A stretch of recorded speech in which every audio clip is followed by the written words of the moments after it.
ఆ, చూడండి. ఫంక్షన్ ఆగిపోలేదు. నీ శాపం గ్యారెంటీ పీరియడ్ అయిపోయినట్టుంది. నేను ఒప్పుకోను.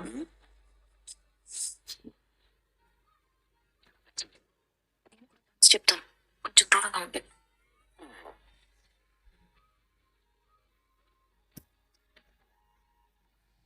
ఫోటో తీయాలి.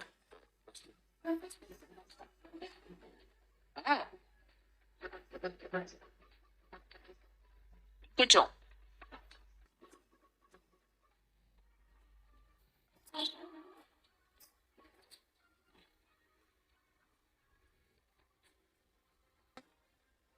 తీయదా? తీసింది చాలు, ఒక్కొక్కరు వచ్చి ఫోటో దిగుతాను. అది కాదన్నా, ఇప్పుడు వాళ్ళు ఫ్రెష్ గా ఉన్నారు. కాసేపు అయితే మొక్కలు వాడిపోతాయి. అది ఎప్పుడు తీస్తా. నన్ను చేయి. చాలా నాన్న, చాలు. మీరంతా వచ్చి ఫోటోలు దిగండి. వెళ్ళండి అమ్మా, వెళ్ళండి. వీళ్ళకి పెళ్లి అవదన్నావు, ఒకరు చేసుకొని వచ్చారుగా. చేసుకుని వస్తే సరిపోతుందా? కాపురం నిలబడాలిగా. మీరు ఆగండి. హీరో ఏంటి?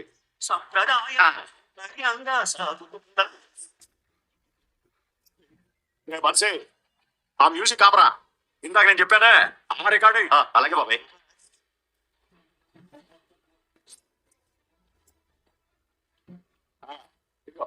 పట్టుకోరా. తీసుకో మా కోళ్ళ పిల్ల, తీసుకో, పట్టుకో. నన్ను మార్చుకోండి.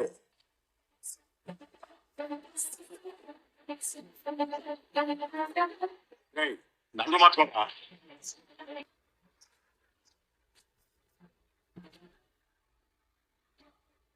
చూస్తున్నారు, తొందరగా దండలు మార్చుకోండి.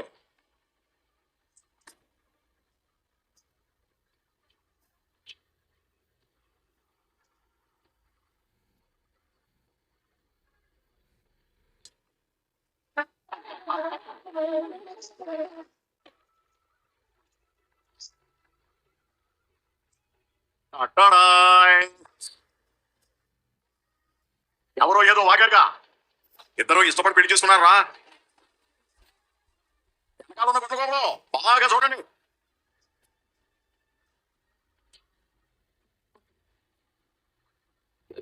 ఫార్మాలిటీస్ కదా, లేకపోతే దొరికిపోతుంది.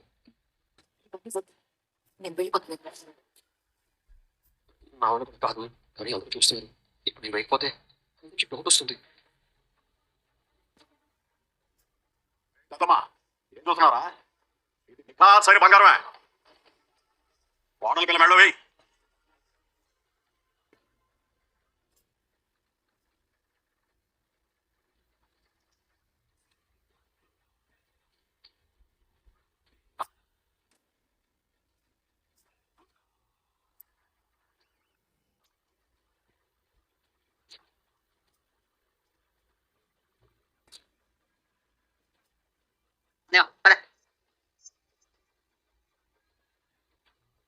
ఇంకా పసుపు తాడు ఎందుకు? ఈయన నేను తీస్తానండి. వెళ్ళమ్మా.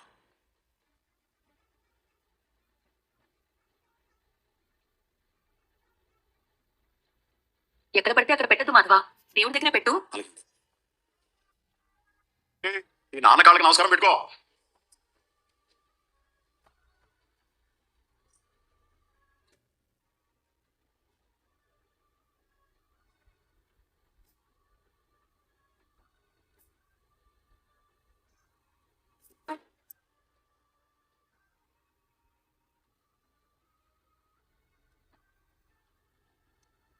శీఘ్రమేవ సుపుత్ర ప్రాప్తిరస్తు.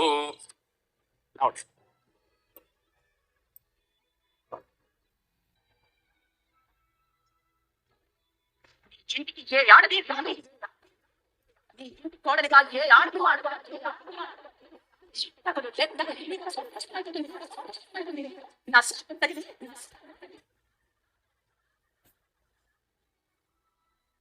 కోడలు రాను వచ్చింది, పోను పోయింది. ఏంటో పాపం, మీ అత్త పెట్టిన శాపం నిజమే అయింది.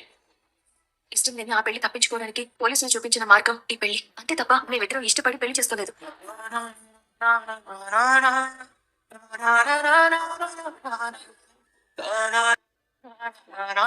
మా అత్త శాపాన్ని, ఊర్లో వాళ్ళ మాటల్ని పక్కన పెట్టి చక్రి పెళ్లి చేసుకుని వచ్చాడని చాలా సంతోషపడ్డాను. కానీ ఈ పెళ్లి బొమ్మల పెళ్లిగా జరిగిందని ఇష్టం లేకుండానే ఆ పసుపు తాడిని కట్టించుకున్నానని ఆ అమ్మాయి చెప్తుంది. ఎలా జరిగినా మహాలక్ష్మి అంటే అమ్మాయి ఈ ఇంటికి కూడలైంది. గడప వెళ్ళిపోకుండా చూడు స్వామి. ఊర్మిళ బంధువుల పద్ధతే ఆ ఇద్దరిని ఎప్పటికీ ఉంచాలి. స్వార్థమైన కోరుకునేది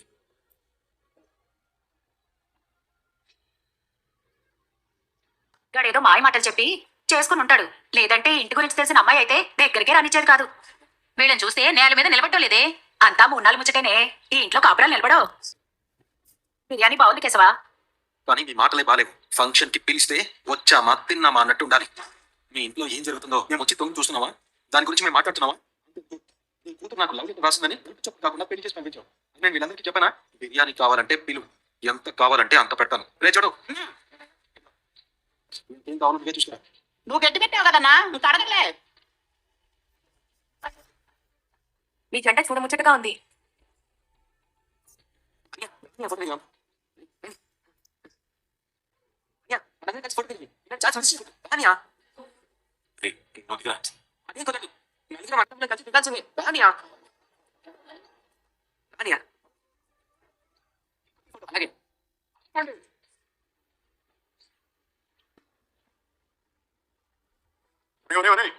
నేను లేకుండా ఫ్యామిలీ ఫోటో ఏంట్రా? నేను ఇంకా బట్టే ఉన్నాను. అలాగే ఆగండి.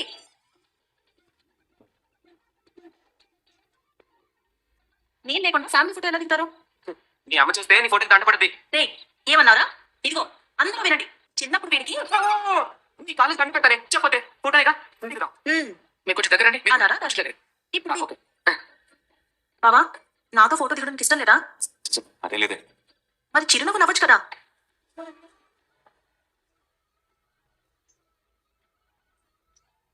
ఆగు బావా.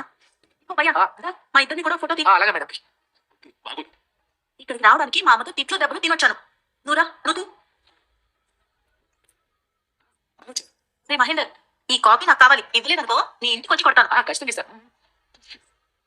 ఉండు బావా. కంగ్రాచులేషన్స్ పెళ్లి కొడుకు. కంగ్రాచులేషన్స్ పెళ్లి కూతురు. నువ్వు నన్ను తిట్టావు, నేను అడిగాను. గుర్తు పెట్టుకో. గాయత్రి బావా, అక్కడ ఎక్కడికి? రమ్మన్నానా?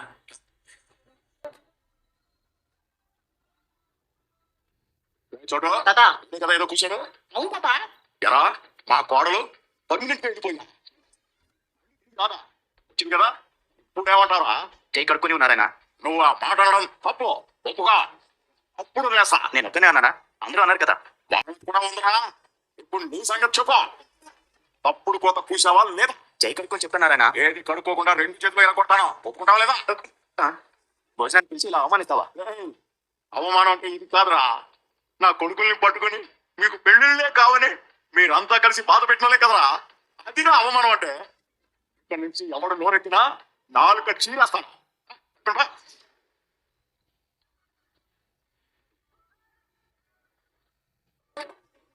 మమ్మల్ని బంధువులు అనుకున్న వాళ్ళు ఎవరు లేరు. నువ్వు లేకుండా ఇక్కడి నుంచి మా ఇంట్లో ఏ ఫంక్షన్ జరగదు. ఏంటి చూస్తున్నావు? నువ్వు కూడా రా బావా, కలిసి తిన్నాం. నేను తర్వాత తింటానే.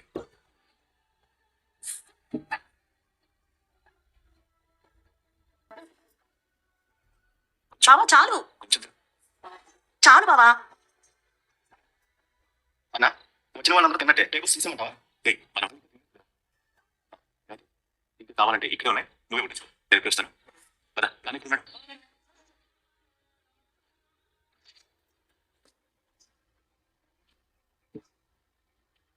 అమ్మా నోర్మయ్, ఈ ఇంటికి రావద్దు అని చెప్పినా నా కళ్ళుగా పెట్టుకొస్తావా? ఏనాడు ఈ ఇంటికి తప్పదు అని చెప్తే నా మాట పెడచి పెడతావా? ఆట చుట్టంలా శబరంగా కూర్చుంటున్నావంటే ఇలాంటి ఇంటి కూడా ఎలా తినాలనిపిస్తుంది? అసలు నేను చేయాలి? హారతి పళ్ళం ఎదుర్కొట్టినట్టు ఈ ప్లేట్ కూడా ఎదుర్కొట్టావా?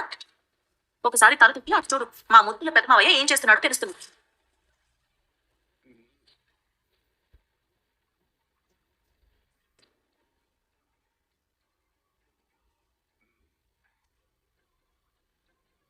నీ శాపం పోయిన రోజు, ఈ ఇంటికి మహాలక్ష్మి లాంటి కోడలు వచ్చిన రోజు, నీ కోపం కూడా మర్చిపోయి ఈ ఇంటి ఆడపడుచు హోదాలో కూర్చుని భోంచేయమ్మా. నువ్వేం పిలివిని పేరంటానికి ఏం రాలేదు కదా. మన ఇంటికి వచ్చి వాళ్ళు పిలిచారు కదా. కొన్న కూతురి నోటి కడుపు పారేపడి తిరుగుకుంటున్నాను. చెప్తాను మరి నీ అన్న సంగతి ఇద్దరికి ఉంటుంది.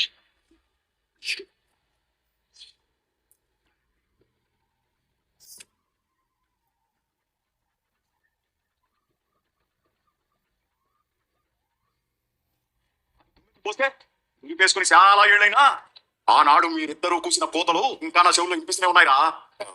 చూడ అటు చూడ, నా కోడలు పిల్ల అట్లే కదా నా ఇంట్లో దీపం పెట్టడానికి వచ్చిందే. ఆ పనికి మాలిన దాని శాపం పనిచేయలేదని ఇప్పుడు ఒప్పుకున్నావా? ఎండిపోతుందిరా. ఏది ఎండిపోయినా కడుకొని చెదలేదో ఆదుతో తెలుసా? ఏ సప్పుడు కూడా మీరు పోరా. తినడానికి మొదలు వచ్చేసారు, తినడానికి. అక్క మందేస్తావా? థ్యాంక్స్ రా. భోంచేతండి.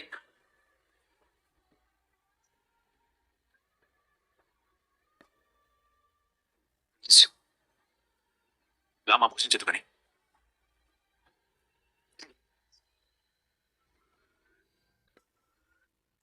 చూడండి మంచి తీసుకుంటుంది అలాగే గమనించండి.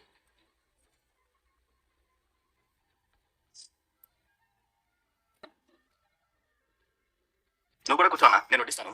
లేదు మంచి, వీళ్ళకి ఏం కావాలో నాకు మాత్రమే తెలుసు. తిన్నారా? ఆయన తిన్నాడా లేదా తాగుతూనే ఉన్నాడా? నాన్నకి నేను వడ్డించలేరా? గాయత్రి కూడా దగ్గరుండి స్పెషల్ గా వడ్డించాడులే. ప్రోమోలో ఆ ఇంట్లో వాళ్ళందరినీ చూసి అన్నదమ్ములు పడుకునే విధానము, నారాయణ చేసే విధానాన్ని చూసి మహాలక్ష్మి రోజు కూడా నేను ఇంట్లో ఉండలేను, ఇవాళ హాస్టల్లో చేర్పించండి. ఇప్పటికైనా లైక్ చేసి నచ్చితే ఛానల్ని సబ్స్క్రైబ్ చేసి చూడండి. లైక్ చేయండి ఫ్రెండ్స్, అలాగే సబ్స్క్రైబ్ కూడా చేసుకోండి. Thank you.